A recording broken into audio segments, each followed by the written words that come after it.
చూద్దాం Bhaskar Narayana OTT review అంటే చూద్దాం. ఈ మూవీ ఆహాలో స్ట్రీమ్ అవుతుంది. మూవీ రివ్యూ అంటే చూద్దాం పద. మూవీలో మాత్రం వేరే లెవెల్ ట్విస్టులు అయితే ఉన్నాయి. కాన్సెప్ట్ మాత్రం వేరే లెవెల్ ఉంది. బ్యాక్గ్రౌండ్ మ్యూజిక్ కానీ హీరో యాక్షన్స్ కానీ అందరు యాక్టింగ్స్ అయితే వేరే లెవెల్ ఉంటాయి.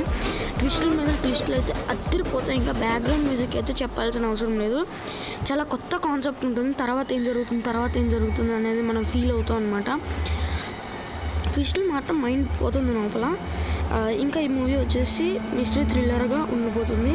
మరి మూవీ ఆహార స్ట్రీమ్ అవుతుంది కదా, వెళ్ళి చూసేయండి. అండ్ ఇంకో విషయం ఏంటంటే ఈ మూవీలో సాంగ్స్ అయితే లేవు. మరి చూడాలి. బ్యాక్గ్రౌండ్ మ్యూజిక్ కూడా అదిరిపోయింది. ఇంకా అందరి పర్ఫార్మెన్స్ బాగానే ఉంది. కొత్త కాన్సెప్ట్ వచ్చింది. మరి నాకైతే నచ్చింది. మరి మీకు ఎలా అనిపించింది కింద కామెంట్ చేయండి. అండ్ ఈ వీడియోకి ఎంతమంది చూస్తారో అంతమంది లైక్ అండ్ సబ్స్క్రైబ్ చేసుకోండి. వీడియోస్ ఎందుకంటే ఛానల్ సెట్టింగ్స్ జరుగుతున్నాయి. టార్గెట్ గుర్తుపెట్టుకోండి, మర్చిపో.